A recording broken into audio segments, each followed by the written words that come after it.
enough to get by. I was working on a job. They paid me just enough to keep me from quitting, and I worked just hard enough to keep from getting fired. How many know people like that? Blink your eyes if you understand what I'm talking about. I was parked. I knew I could do more. But when my mama died, it took something out of me. When I went through a divorce, it took something out of me. When my best friend died, it took something out of me.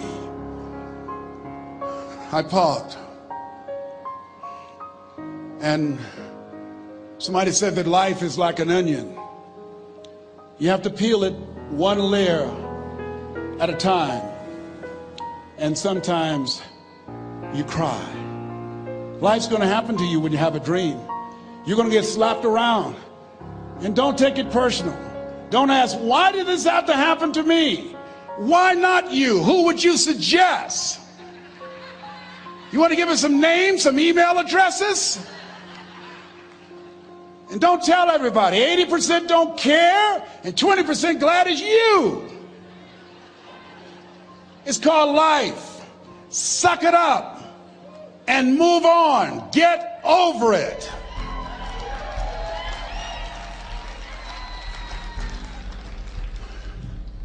It happens to everybody. Here's the other thing: as you look at your goals and look at your dreams, when you're going through some stuff, repeat out to me, please. When things go wrong, don't go with them. Yes, write that down. When things go wrong, don't go with them. When you're working on a business deal, you're counting on some money. Someone said you will get the loan and it falls through. You have an event and the people that you thought would be there and support you, they don't come through. Or someone turns against you, or you get ripped off. It's going to happen to you. Happened to me. Someone stole all my products. My database, over 180,000 names and addresses. It's not personal. It's going to happen to everybody. It does.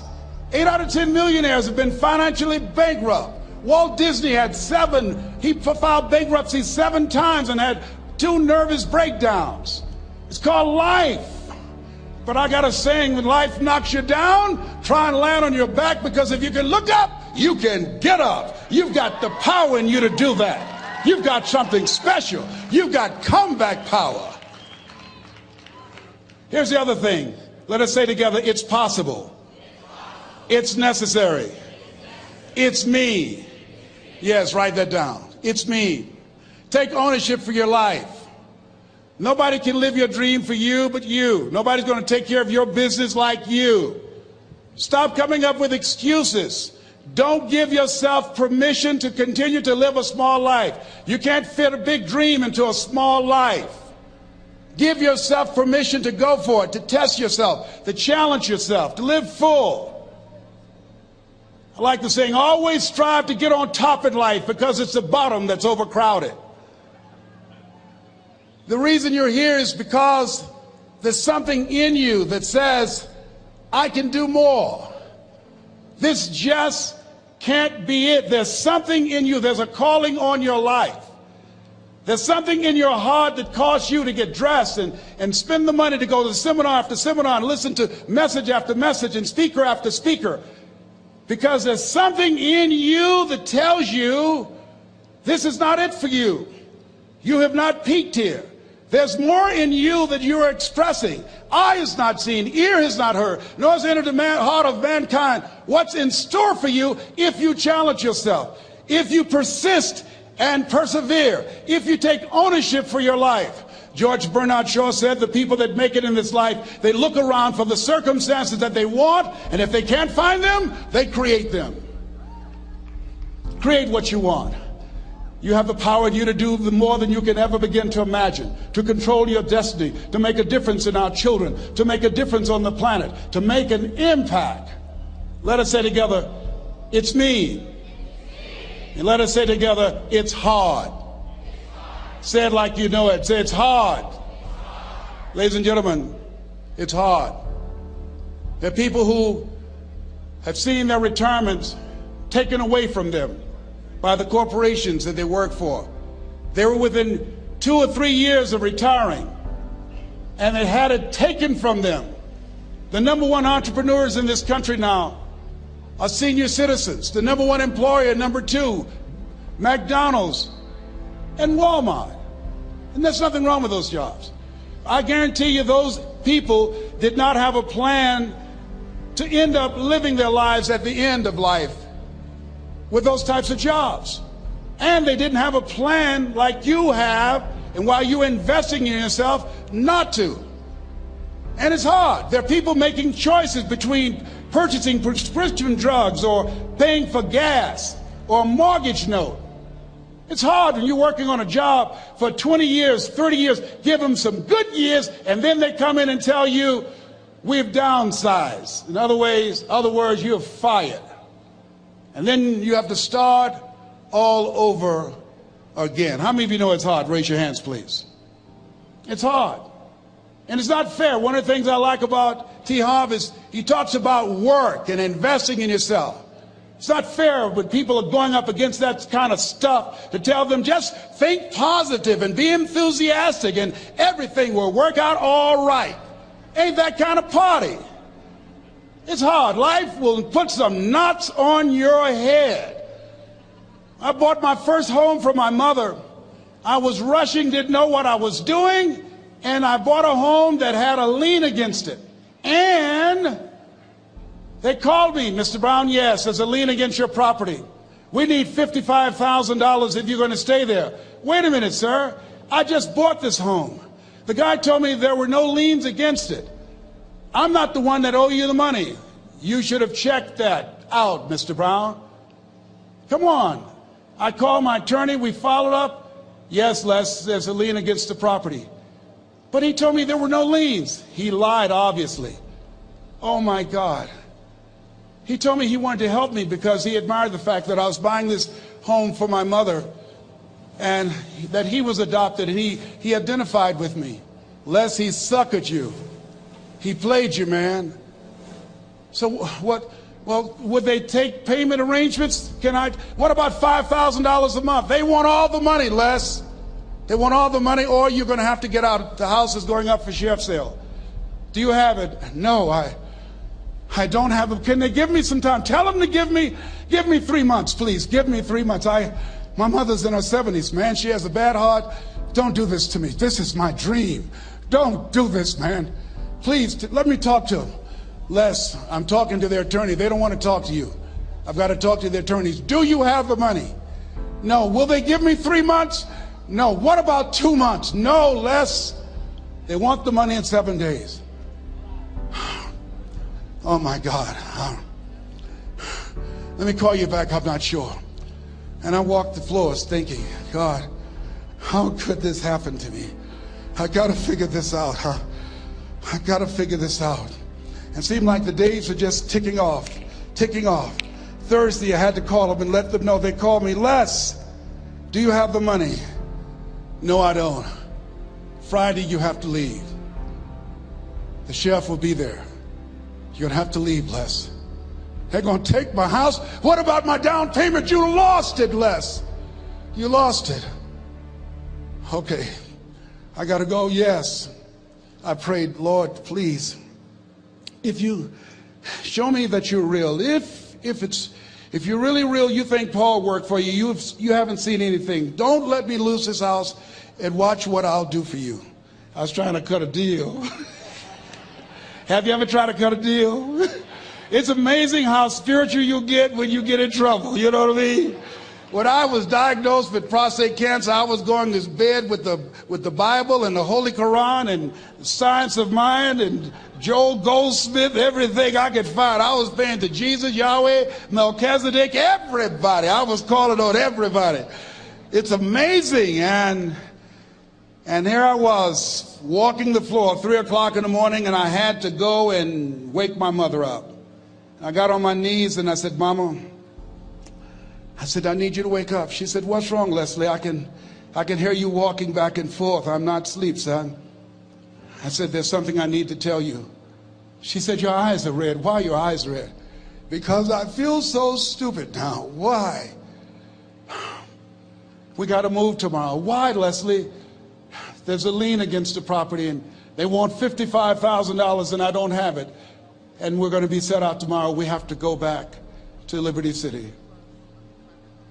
So she said, it's okay. I don't like this house anyhow. I said, why? She said, because of my arthritic knees, it hurts my knees when I go up the steps. I said, and why didn't you tell me? Because you were so happy. I just said it because you were happy. I'll live in a shack with you, boy. I love you. It's not the house. I love you. I love all my children. I said, thank you, Mama. Thank you. And the next day when we were in the truck going back to Liberty City and we pulled down 68th Terrace, the neighbors came out and said, wow, Mamie, y'all coming back? Are you back? Yes. What happened to the home your boy bought for you? Those boys you adopted. Leslie didn't do a title search. He made a mistake. And boy, I was so humiliated. How many ever made a mistake that you were just humiliated? Raise your hands. I was devastated. I was taking the furniture off the truck, and my mother came, and I was crying. And she said, boy, I said, yes, ma'am. She said, hold your head up. I said, Mama, I can't. She said, hold your head up. I said, why? Look what I've done. She said, it's okay. It's okay. You are going to make a lot of mistakes in life, young man. You're going to fail your way to success. You have nothing to be ashamed of. Keep your head up and take that furniture back in the house. I said, yes, ma'am. And I learned something from that. If you ever go through something, hold your head up. If you ever make a mistake, hold your head up. If you ever do something and everything goes wrong, life catch you on the blind side, hold your head up. It's not over. Goethe said, that which does not kill you will make you stronger. Hold your head up. Shake someone's hand on your right and left and say, hold your head up.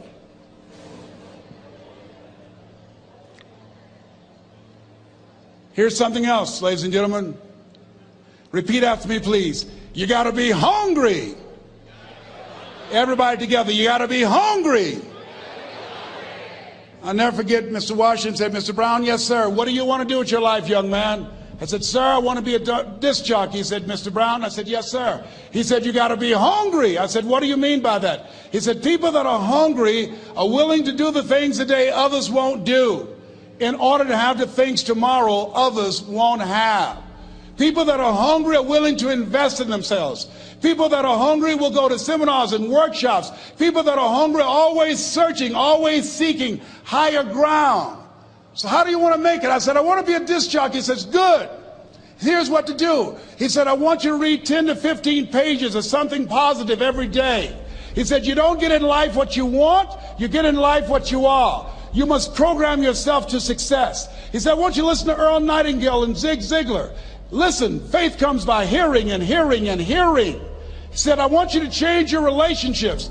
And I don't want you to ever lose your hunger. I said, what do you mean by that? He said, people that are hungry are unstoppable. People that are hungry are no matter what people. They make it happen no matter what.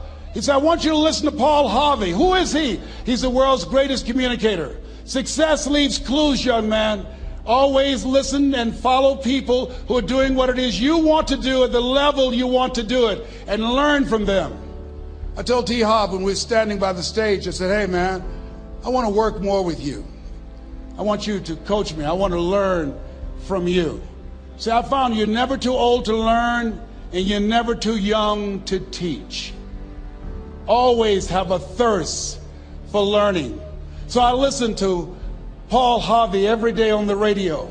While in school, I would go out and listen in his car. He gave me his keys. I was working to develop myself. And I continued to listen to motivational messages, and he would take me to see the late Dr. Norman Vincent Peale, who wrote the book, The Power of Positive Thinking. I toured with him before he passed. You have something special. You have greatness within you. Don't allow your circumstances to determine who you are. Don't allow your negative thoughts to hold you back. You have something special. You can do more than you can ever begin to imagine. Dr. Peale was an incredible man. I admired him when he spoke. He gave me goosebumps. I can feel him in my heart. And I never forget, we were coming back to the school, and Mr. Washington said, Mr. Brown, yes, sir. When Dr. Peale spoke, you didn't move. When he spoke, you were hanging on every word. When he spoke, we didn't have to tell you to sit down and be quiet. Why? I said, sir, I could feel him when he talked.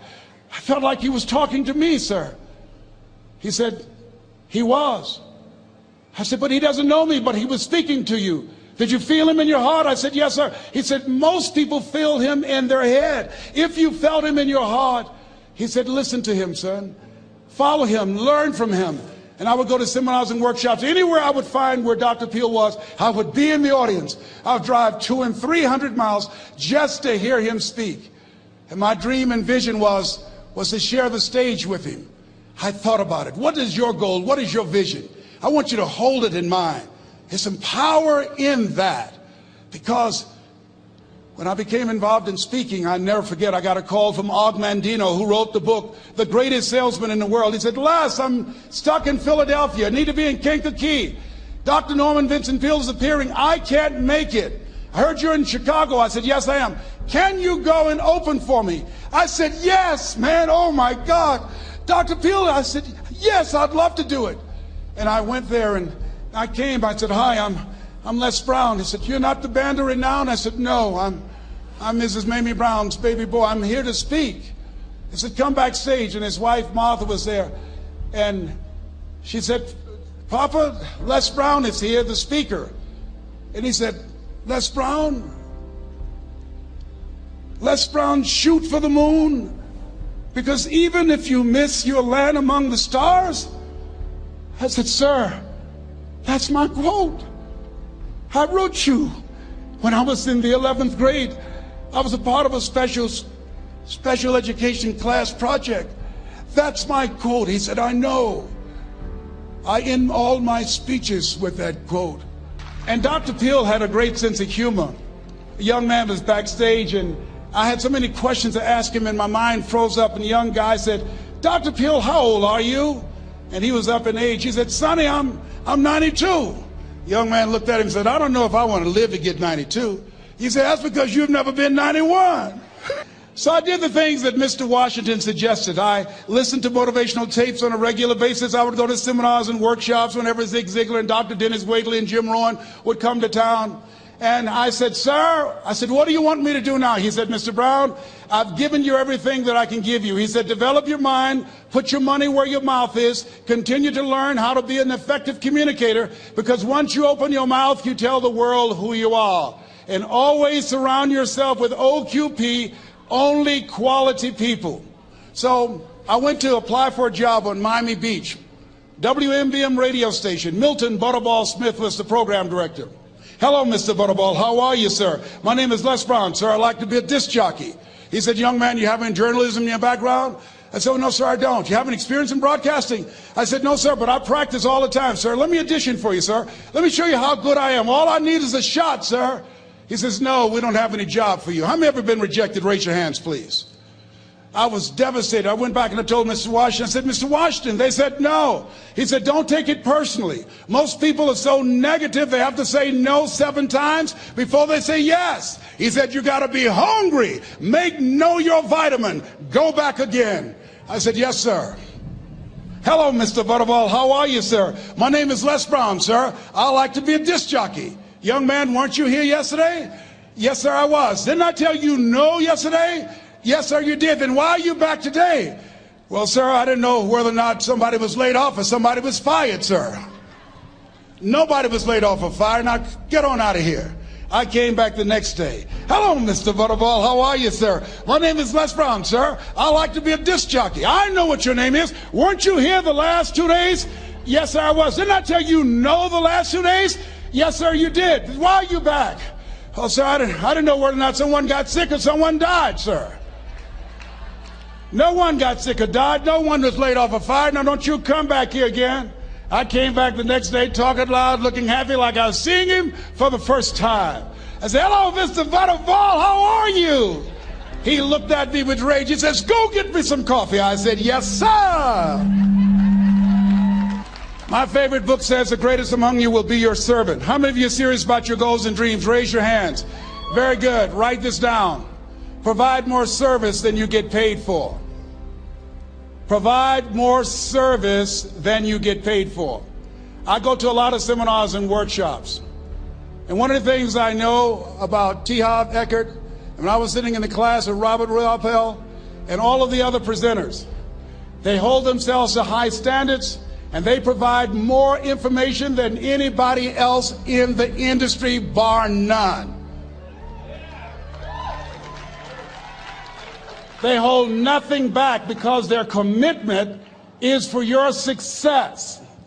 And when you hold yourself to high standards, write this down, impact drives income. That's why you're here. Because the training, the seminars, been making a difference in your life. If they did not have impact, 200 or 300 people would be here, if that amount. Impact drives income. So I became the errand boy for the disc jockeys. I would go get their lunch and their dinner, and I would bring it to them in the control room, and I'd watch them working the control boards, knowing my time will come. Write this down. I expect to reach my goal. Yes, you want to operate with a spirit of expectation. I expect to reach my goal. So I started preparing for the next position. Never forget one quote that I heard. As you look at your life, you look at your goals and dreams. It's better to be prepared for an opportunity and not have one than to have an opportunity and not be prepared. If you expect to reach your goal, prepare yourself now. And so then pretty soon, the guys at the station, they begin to take a liking to me. Write this down. Build relationships. As you're aware, people deal with people that they know, like, and trust. And so they would say, Leslie, yes, sir. Come here, yes. Come outside. Who did this? Oh, your car? Yes. Who cleaned my car? I did, sir. I would wax their cars on the weekend, inside and out.